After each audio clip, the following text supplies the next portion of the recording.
I used to measure my worth by how much I could do.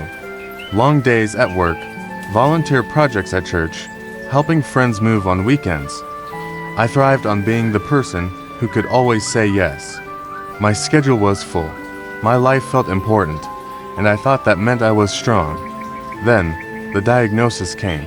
The name of the illness was long and complicated, but its effects were simple.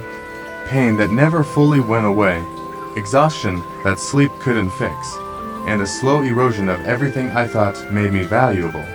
At first, I told myself it was temporary. A few months of treatment and I'll be back to normal, I said. But months turned into years, and the normal I longed for never returned. The woman who once ran on coffee and adrenaline now measured her day by how long she could stand before the ache in her joints forced her to sit down. I didn't just feel sick, I felt useless. Why would God let this happen to me? Hadn't I served Him faithfully? Wasn't I more effective for His kingdom when I was healthy? I prayed for healing every night, sometimes with tears, sometimes with angry demands, and yet, the pain stayed.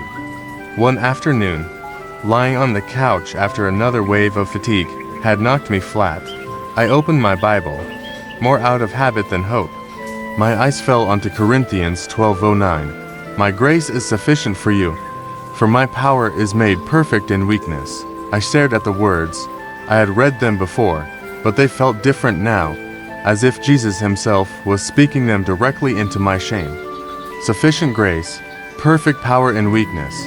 It was the opposite of everything the world, and even my own heart, had taught me. I began to see something I had missed. Paul didn't write those words after God took away his thorn in the flesh. He wrote them while still living with it. The miracle wasn't that the thorn disappeared.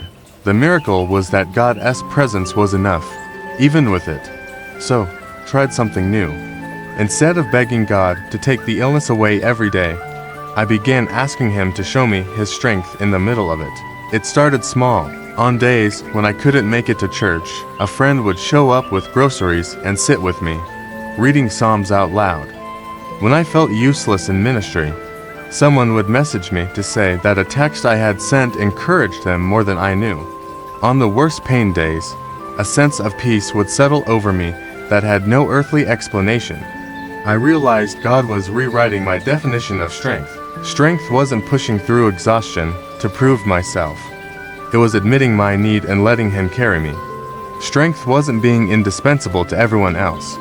It was learning that God doesn't need me to be the hero of the story.